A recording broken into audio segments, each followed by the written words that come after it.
In this episode, Dr. Ray explains why God must be outside of structure and Jesus' identity as the essence of coherence. Welcome to the Bottom Turtle Podcast.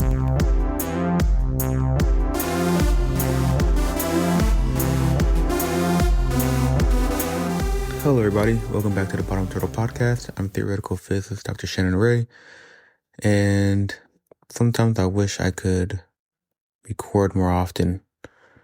It's like my mind has to be in a particular state of mind to want to record.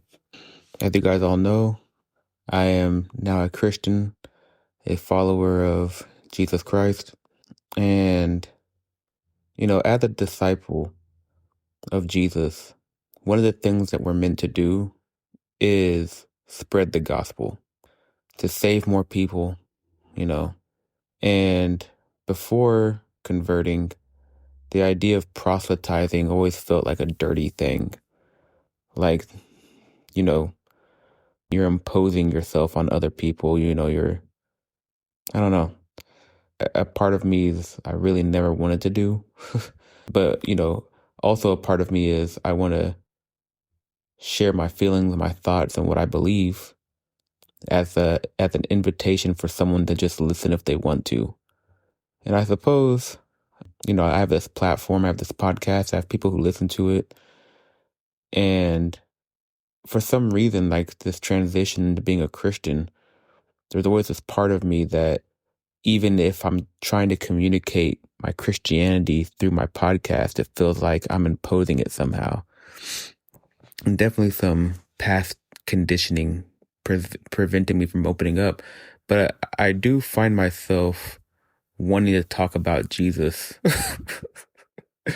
It's actually pretty interesting to find myself on the opposite side of this fence.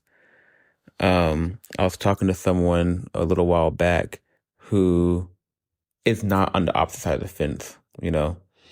They're curious about Jesus. They're curious about God. Kind of think about where I was 4 years ago or something like that, 3 years ago, for those of you who listen to the podcast. And like, especially if you listen to my episode, the faith component, and I talk about the idea of my Jesus vector and the fact that I couldn't quite believe in the resurrection and all that. But now I'm on the opposite side of the fence. And the thing that I really, truly believe, like to my core, is the idea of life after death and the idea of being saved. And I feel very relieved that I have accepted Jesus. And it's given me like a comfort in the sense of like what I expect when I die. And I think that that's really important. And I feel comfortable and safe in my decision where I put my faith in Jesus. But the problem with that is that to truly believe that really does mean that you're like allowing other people to not have the same sense of comfort and safety as you. It's almost like I was in a ocean drowning, and I found this boat, and I climbed in, and I feel nice and safe, and then I'm just letting everyone else drown. And that's the part that's like, I need to talk about Jesus. Like, I can't take what I believe and just like not impose it on other people, I guess. And what I mean by impose, I mean just share it with people. I mean, to not share it on the platform that I have now for the few people who actually listen to it is mind-boggling. Like, as an actual believer, it doesn't really make any sense. And so, the way that I process Jesus and God, I can pretty much guarantee that it's not going to be something that most people hear. I can guarantee that it's going to be something different. Because, again, for those of you who listen to the podcast, logic and reason is very important to me. And so, as Oyani was saying in the episode Follow the Symmetries, where he's like, one of the things that's great about the language of this podcast is that you always know how you got from A to B. It's not like a Scrabble board where the word boy is in the corner of the board and you're like, how did that get there? Get that out of here. It's not connected to anything. It's just randomly over there. That's not how this game works. How does this connect to the board? And so for me, when I started studying Christianity, like, it connected perfectly to the board of the language of the podcast. And so I was just in my room putting my youngest son back to sleep, and I was just thinking about the idea of who Jesus is, and for the broader sense, who or what God is. And one of the most important things about the nature of God is that God does not exist in structure. He's uncreated. So what does it mean to be uncreated? Why is it so important in Christian theology that God is uncreated, that he's outside of creation? And the reason why is because you have to think of creation as structure.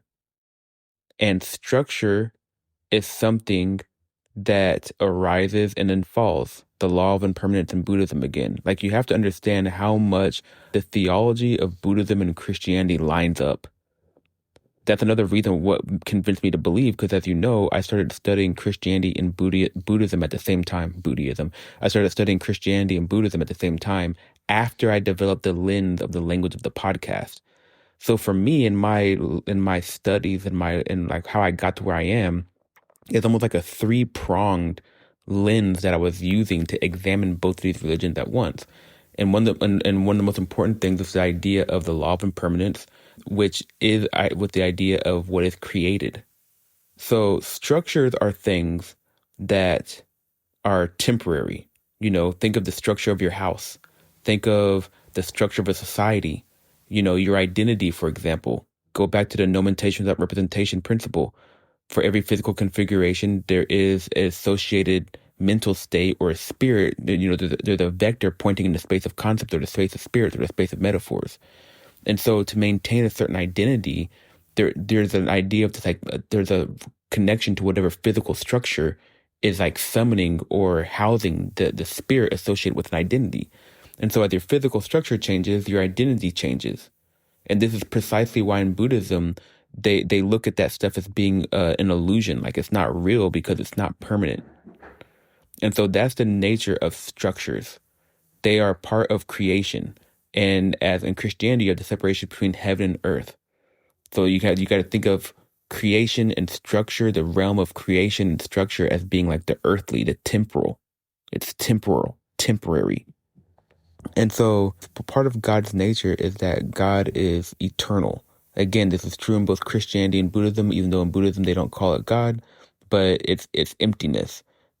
And, there are some caveats. I mean, after the Buddha reached nirvana, he started calling himself the Tathagata and started speaking as though he was speaking for the eternal, uncreated, the speaking as the eternal, uncreated essence or whatever. So, like, think of that as you will. But that's part of God's nature, this idea of the eternal versus the temporal, heaven versus earth. And so that's part of the nature of God. And so the eternal is outside of structure. And in other words, part of the nature of God is that God is the foundation of structure itself. It's like the source of structure. God is the source of structure, the source of order. That's what you have to think of. The fact that there is structure at all. Structure as it manifests through language so that you can comprehend what I'm saying. Structure as it manifests in the fact that your body is made up of molecules, of DNA, of information. It's not all random noise. There is coherence. There is coherence to reality. And so that's what God is, like the eternal foundation order that allows for structure. And that's why it's outside of structure. You see, God has to predate structure. The eternal has to predate structure. It has to be the source of structure. So structure arises from the source. The source is non-arising. And one of the things I posted a comment on YouTube recently, and I was talking about the idea. I wish I could just. Matter of fact, I got it right here.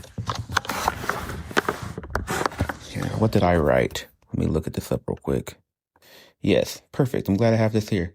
It says, if the source/essence of objectivity can be contained within an object, then that object must be contained within all other objects, within the reality anchored by that objectivity.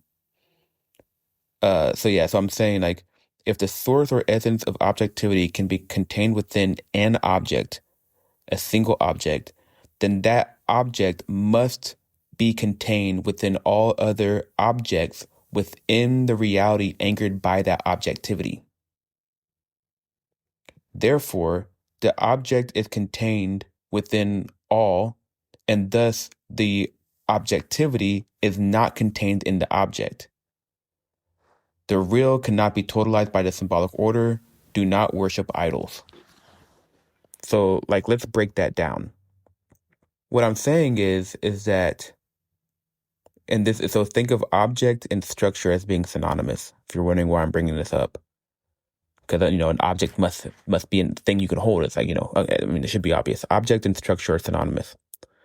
So the idea is that if you hold an object in your hand and you say to yourself, this object right here is the source, it's the foundation of all objects in reality.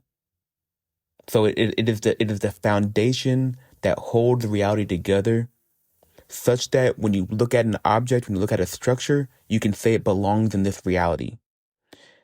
If a single object is the foundation of objectivity for a reality, it's the anchor of that reality, then that means that the essence or nature of that object must be found in all other objects, because it's the anchor. It's the Scrabble board.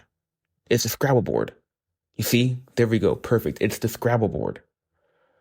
And so every single object must be a word connected to that object.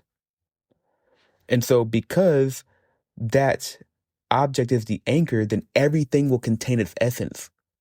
Which means that objectivity cannot be contained within that single object, because it has to be everywhere. So you're saying something like the nature of objectivity is within the single object that I'm holding in my hand, which means that it has to be connected to everything, which then you take the essence of this thing and now you've diffused it into every single thing that the object that is in the reality anchored by that thing's objectivity, or that thing, you know what I'm saying?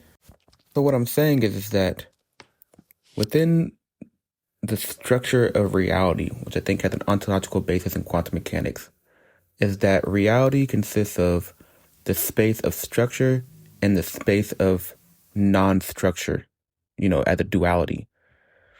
Space of emptiness, entropy, openness. And so God is always outside of structure. It's like God is in between structure. The anchor of reality itself is found outside of structure. It's outside of an object. That's what I'm saying. It's outside of an object. And when you say that it's in an object, you are committing idolatry. And this is something that when I listen to, because I listen to a lot of Christian apologetics on YouTube. So, God Logic, David Wood, which is Apologetics Roadshow, Radar Apologetics, who I've came across recently, Ash Mays. So Radar Apologetics and Ash Mays are both Jewish. They're both, Radar's a Messianic Jew. Ash is a former Orthodox Jew who has converted to Catholicism. He's now a Catholic. And when I listen to and they have conversations with with a lot of Orthodox Jews, people who are currently Jewish, and I listen to these people, this network of Christian apologetics, and I never really hear anyone articulate idol worship in a way that is seems as though it's clear. But this is part of the nature of idol worship. It's saying something like God's essence itself can be contained in an object.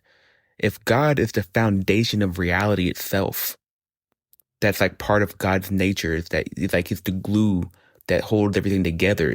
It's not an object. It can't be contained in an object. It predates object. The object exists because of God. God can't be an object. There would be no object without God. God has to be outside of object, outside the structure. So he's inside that emptiness part of this reality of my model of reality, which again, I think has an ontological basis in quantum mechanics. So just think of this binary: information, entropy, constraints, freedom, emptiness. Like the Buddhists focus on the whole, the emptiness. And so God is always outside of structure. And hopefully you understand why. And this was the initial thought that made me initiate this recording. It was thinking about the nature of Jesus. Who is he? And I think of the Father as the source of coherence and Jesus as the nature of coherence that actually interacts with creation, with structure. Because again, imagine God the Father as being the essence of coherence, the essence of order, but as being the essence of order, he cannot be an object. He is outside of structure. To say otherwise is to be confused about what is God. And so, as the essence of coherence of order itself, any structure must be imbued with that essence. Without coherence, there is no structure. And so, the nature of coherence must have contact with creation. Like, it's almost laughably obvious. It's laughably obvious, assuming you accept my premise of the essence of order as being the Father. But I think my argument about the essence of order being outside of structure should be clear. And I think it aligns very well with Buddhism. They come to the same realization. The emptiness is the anchor of objectivity, is the anchor of reality. The emptiness, the thing outside of structure, because any structure is begotten from it. And so if the structure is begotten from it, then that means that this essence of order must be infused inside of all structure, must be in contact with it, must be interacting with it, must be touching it. And this is something that people need to get comfortable with, is the grayness between the binary. Like they think that you might think that when I say there's the space of information, order, structure, the masculine, the space of emptiness, freedom, entropy, the feminine, that this binary is actually clear, but there's a boundary between them. The boundary's fuzzy. There is no clear separation between these two things. And so Jesus, as the Son, is the nature of order that touches creation, that is infused in every aspect of creation. The Logos, the Word. He is the very essence of coherence itself in relationship with the created beings that live within creation, manifested into reality as a paradox. The God-man, A and not A, look up and down simultaneously. And that's the thing, it's like, what we are created beings made in the image of God. What does that mean? It means that we have a hole. We have a lack. That lack is the emptiness. It's our freedom. It's our source of free will. We have an awareness of this lack, of this emptiness, which is the basis of desire and drive. This is basic Lacanian psychoanalysis. It's our source of subjectivity. Go back and listen to my episode, The Made in the Image of God Principle and the Foundations of Ethics, and then listen to my poem, The Heart of Things, at the end. So we're made in the image of God in the sense that, well, we have this whole, but all structure, as I always argue, is incomplete. There is no exactness. There is no exact state of anything. And this is where the quantum manifests in these wholes. But what we have is something like an ache, an awareness of our lack, of our hole. And this hole is basically our symbolic vaginas. And it's like our attempt to explain things with thoughts is an attempt to impose structure on our openness. It's an attempt to try to fill the gap with structure. This is the idea of our symbolic penises going into our symbolic vagina. And I'm not saying this to be funny. I'm dead serious. Because again, when someone tries to convince you of an idea, of a thought, of a language, of a spirit, of a mode of being, of an ideology, They're trying to put their spirit in you, because then that spirit gets stored as structure in your physical system. Your location in the space of concepts and the space of configuration changes when your worldview changes, which means how you behave and act changes, which means your spirit changes. So you better be careful on what you let inside. You have your border, your structure, your principles, your beliefs, what you protect. Do you just let any random thought or idea in your head, do you let anyone control what you believe and think? No, you guard it. You put a wall around your vagina, your symbolic vagina, your hole, your lack. And then you try to pursue things to fill it. Things that are fulfilling, things that give you meaning, things that give you purpose. And for me, it was a realization of all of this and seeing Jesus in the center of the lack, because this entire language I've created of the podcast, the entire reason why I became a physicist, all of it was designed to justify myself. I'm not stupid. I'm a person of value. Chasing this thing down, constantly creating structure and logical arguments so that no one can hear what I'm saying and think he's stupid. I said, like I've said before in previous episodes, I'm a coward. Like I said in the faith component and creating order beyond meta level 0, keep mentioning I'm a coward. That's the reason why. I have to make sure. So in other words, I was clinging to logic and reason and science. Logic, reason, science, truth. I had exalted them to my God. I said that explicitly before I started believing in God again. Like right around the time I was getting my PhD, finishing my PhD work around 2016, I had become to a realization that, I've exalted these things as God. But they're not sufficient because it tries to close the hole. You can't close the hole. Anything that attempts to close the hole is an idol. Entropy is an eternal truth. You can't get rid of it. And so the fact is that believing in the resurrection requires a leap of faith. It's like you're not going to get a logic reasoned thing that convinces you of this. Like logic and reason get you to can get you to the edge of the cliff, like it did me. It can get you to the edge of the cliff. Like, man, this Bible seems to be so coherent and consistent. It's beyond reason. Like, where did this thing come from? Like I was saying earlier about the fractal nature of the language of my podcast. You see that same structure in the Bible.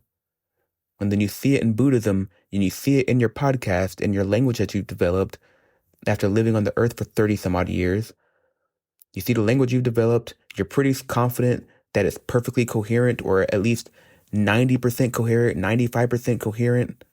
You know there's some holes somewhere, but you know that for the most part it's like 90% makes logical sense. I make observations at meta level 0, and then I use logical observation that anyone can verify to make steps across the symmetry so that you don't get lost, what I've been saying the entire time. And so you're pretty certain that you've constructed something like an algebraic structure that is perfectly coherent or mostly coherent. And then you start using that to examine things like Buddhism and Christianity. You see the same coherent structure, and like, what is going on here?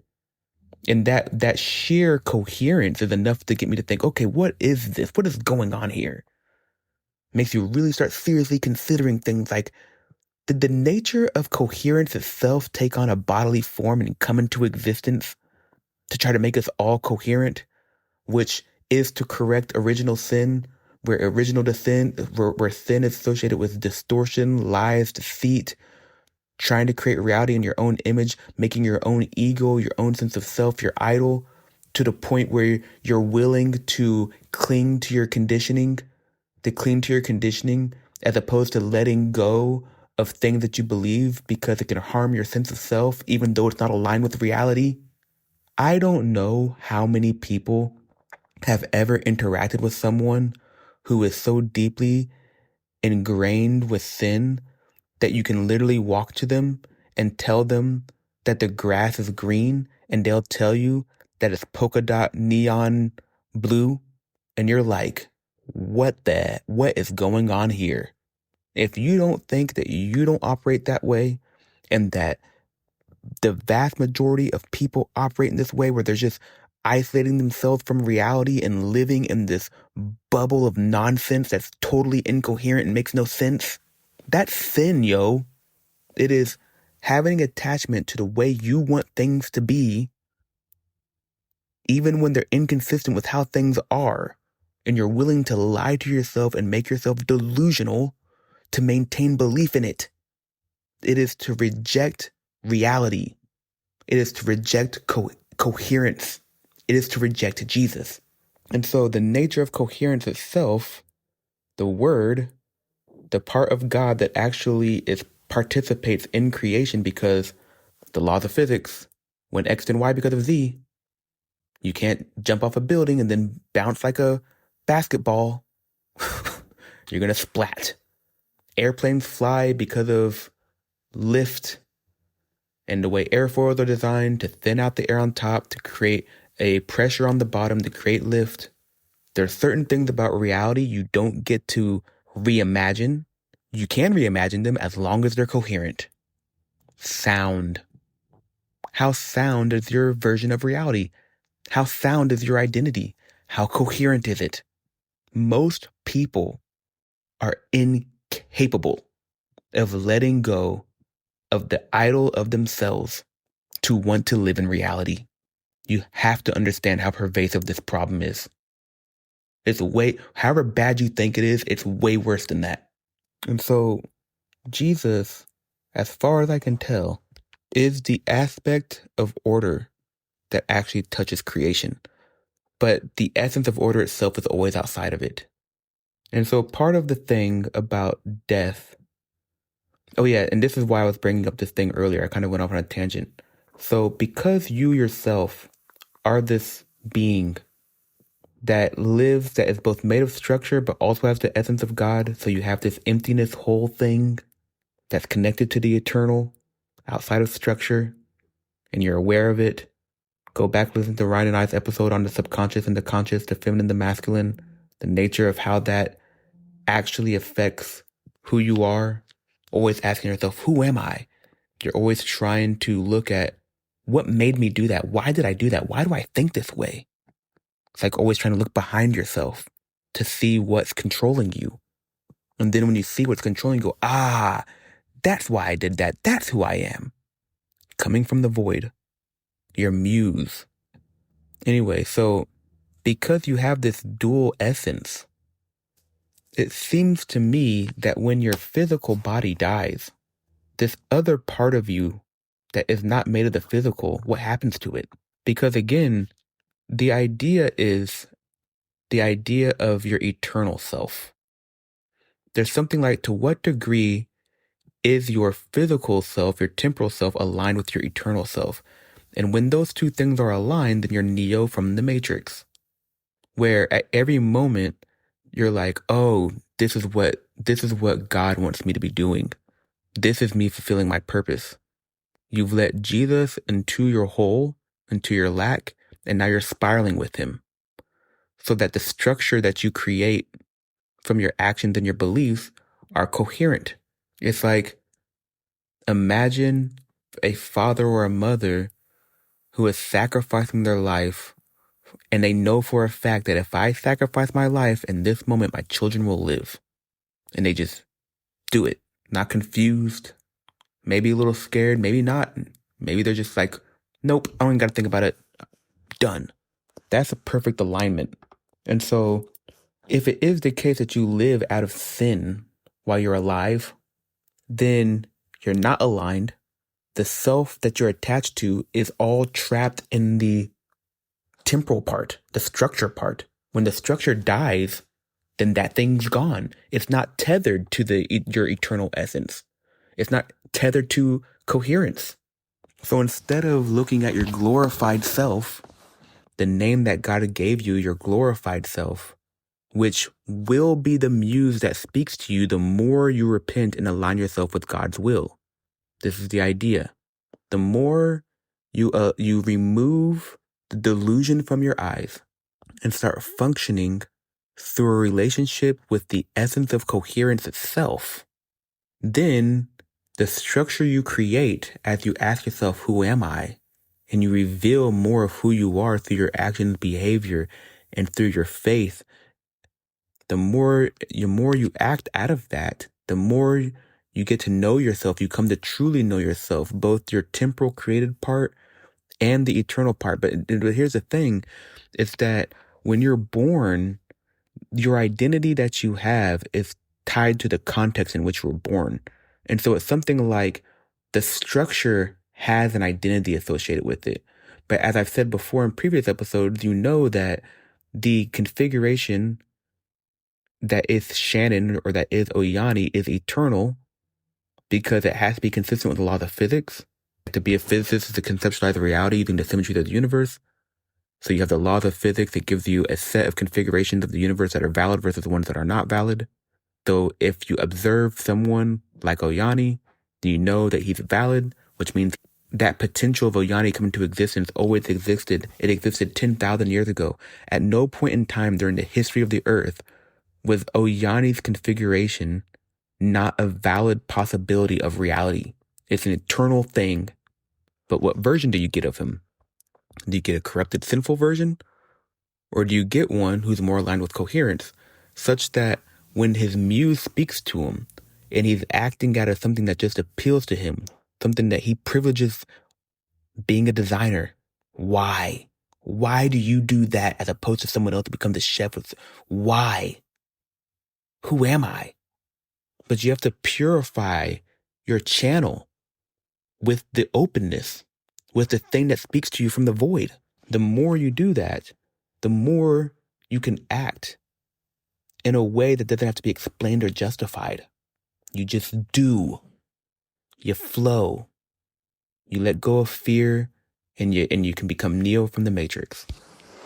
But when you do that, while you're alive in a temporal sense, then it's like you know where you are in the eternal sense. And I think that that's the thing. It's like your eternal body can exist without the needing of the temporal one, the structured one. But if you're completely full of sin and you have no idea who you are in the eternal sense, then I think you just kind of like wither and die. Like you just stop existing or something. Or maybe it's like what the Buddhists say with like the karma, and you're like, who knows, but something happens to you and it's probably not good. And this is the thing that I'm relieved about after converting. Or something else I wanted to say, I forgot what it was. Okay, I remember what I wanted to say. And this is the last thing I'll say. So it's really important that I communicate why I believe this. But it goes down to this argument I make for the foundation of ethics. That if you listen to this podcast, you've heard multiple times. So yeah, I forgot. Yeah, you guys, for people who are consistent listeners, and you guys will already know this argument. When it comes down to the nature of ethics, it's the idea of being made in the image of God, Jesus' first command and Jesus' second command. Love God above all else with heart, mind, and soul, and treat your neighbor as yourself. So, again, this idea that God is the foundation of objectivity.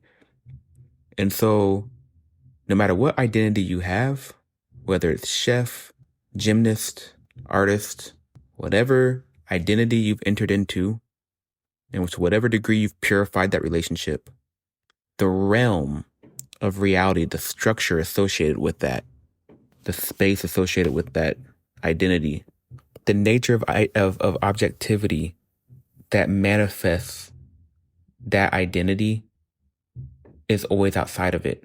It'll be infused with everyone within the identity, but it'll also be outside of it for the reason that I explained earlier in this recording. And so again, God is always outside of it. And so if there's another identity, so your identity itself is an intersection of all of these identities you have. So God is infused inside of each one of those identities, but also always outside of it. So as you follow Jesus' first command and love God with all your heart, mind, and soul, then you will always be expanding out. You'll never stop on an identity and go, this identity is where it ends, because that's the whole object argument. Oh, that's an object. It's a structure. God can't be contained within the structure. He's responsible for the structure. So he has to predate the structure. Structures have to arise from God, from the nature of coherence, of order itself. So it can't be contained within a single object or a single identity. So if you're going to follow Jesus' first command, you got to keep on expanding out. But as you keep on expanding out, never saying that the true essence of God is any particular identity, but it's contained within all identities, because the identities couldn't exist as a coherent thing at all without God, then you start to align yourself with your eternal self as you purify each one of your relationship with every identity you have.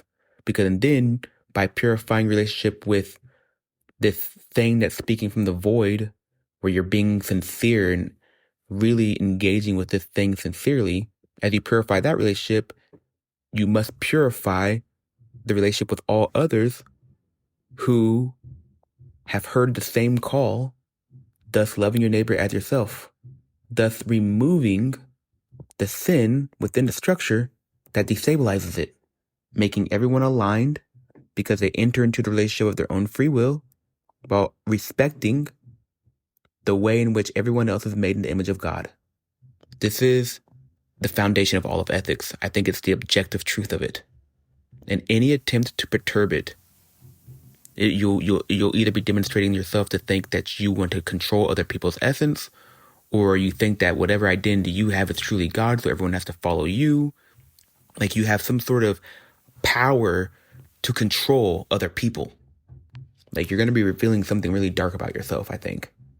And I've talked about this in my last episode about the Zootopia thing, about the nature of Jesus' sacrifice on the cross. And I don't know if I've communicated this to you guys, but it essentially functions as, and I mean, go back to my episode on Christian ethics, on the episode on Christian forgiveness and devs and Christian forgiveness. Go back and look at that episode. And I talk about the idea of the discontinuity, the disruption of momentum of wanting justice or revenge and replacing that with grace. So in other words, if you're joined in identity, you're in a relationship with another person and they're acting out of sin, then they're going to harm you. But if you're the being who's basically like an infinite cold bath, and I'm talking about in thermodynamic sense, warm bath, cold bath, heat moves from hot to cold. And so if you have a cold bath, then you have movement of heat from the hot to the cold. But as the heat moves from the hot to the cold warms up. Eventually, you reach equilibrium. Then everything is the same temperature, and then you have no potential for work. That's death. Just so you know, that's death.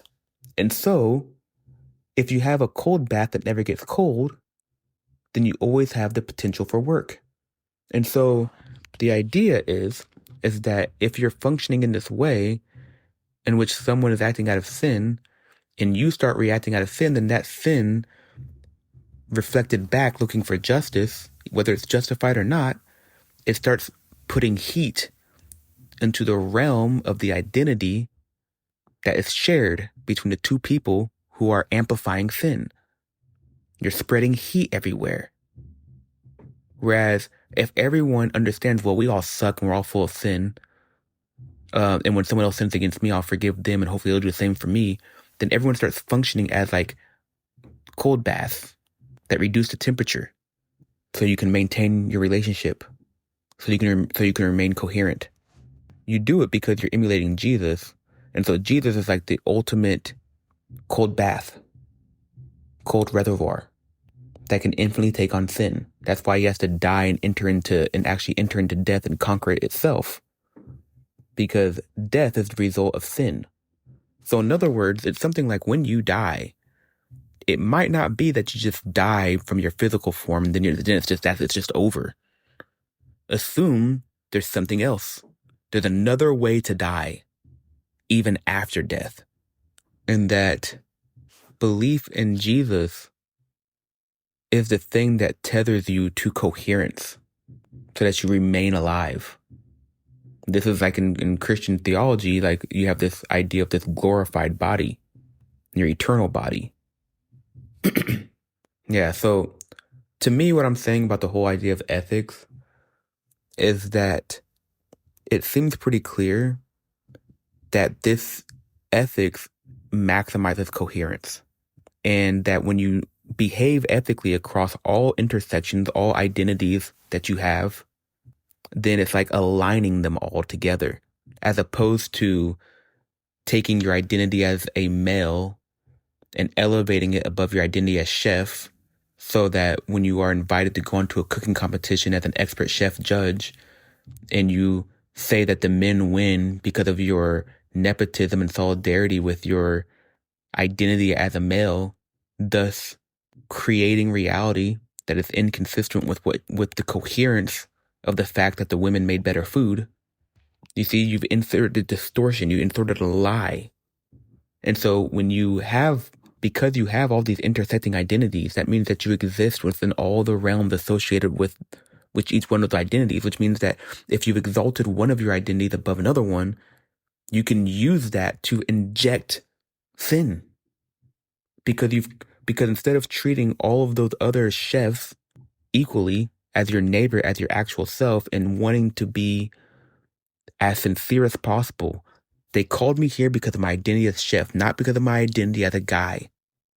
Therefore, I must try to give the most righteous and clear and sincere and honest ruling based off of what I genuinely think sincerely about the food that I'm eating, not because I have a dick and they have a dick. And when you do that across all of your identities, it lines everything up. Think of these Alex Graycosm paintings. There's that particular one. What's that Alex Graycosm? What's it called? I don't know. I'll post it. It's the one with the faces all facing in different directions. If you look at the center one, then it creates Mandela, because Mandelas are associated with maximum coherence. Anyway, yeah, and okay, and then the very last thing I'll say is that this experience of alignment, this experience of alignment through ethical, loving, sincere interaction with others who have purified their identities to a sufficient degree, purified their local neighborhood, the degree to which, like, this what I'm saying to you isn't merely like a theory. This is what happens when you interact with another person who is like sincere and honest and loving. It's almost like when talking to Ryan, or talking to Dario, or talking to Phil, or talking to Reasonable Fidelis, all these people that I keep mentioning in the podcast, talking with Oyani. It's like when you talk with these people, you can always see, oh, that's me. You are me. There's a symmetry between our identities. So in other words, that person, it's like when you interact with reality sincerely and react with other people sincerely in a coherent way that's aligned with Jesus, then when you start to see this other sincere person, you start seeing the intersection between your worldview and their worldview, your identity and their identity. They enter into your lack, and you're looking into that part of yourself that you didn't know, that hole, and you start seeing them inside of it, and you feel this deep resonance, like again that Earth, Wind, and Fire song, Fantasy, where it talks about this idea that when you meet these people who are living out their fantasy, which means they're functioning out of the mode of listening to their muse, and they become like Neo in the Matrix, and they're living out of their mode of their fantasy, in like a cosmic aligned way, and you start interacting with them, you realize it's your life in review. You start seeing them in you, and this is why when I read that part in John where it said, I want them, the way that when Jesus is praying, the way that the Father is in me, and the way that I'm in the Father, make them to be in me and the Father. Like he's talking about us, like everyone being inside of each other. This is this nature of like purifying yourself, so that when you act and behave, what's coming out is truly sincere, which then starts becoming a true reflection of coherence, which then starts becoming a true reflection of the Father. So that the Father and the Son, everyone is so. And then it's like the way in which you're made in the image of God, the way you reflect God depends on your orientation with the nature of coherence itself, the nature of objectivity itself. And I think that our glorified selves being zero sin, it's like two mirrors. Like take two mirrors and face them next to each other, and you get this recursive image of it recursively going down.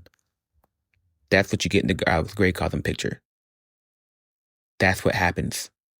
And you can see it on this earth when people are sincere, aware of who they are, open, not full of lies and delusions.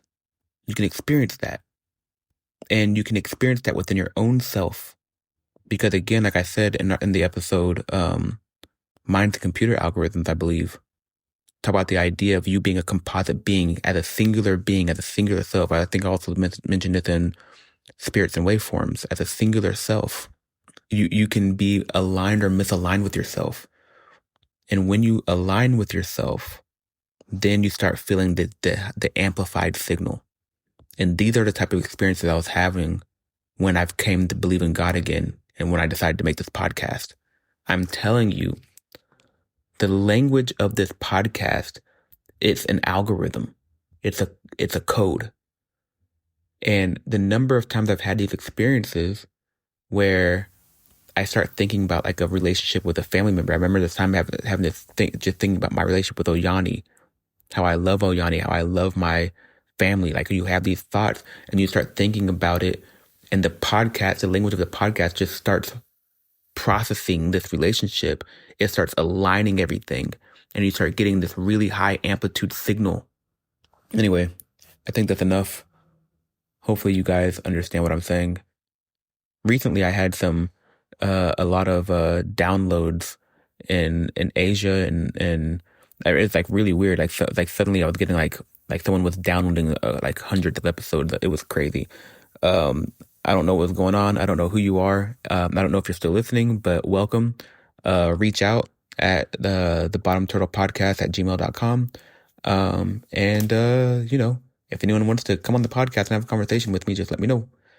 Anyway, thank you guys for listening. Talk to you later. Peace.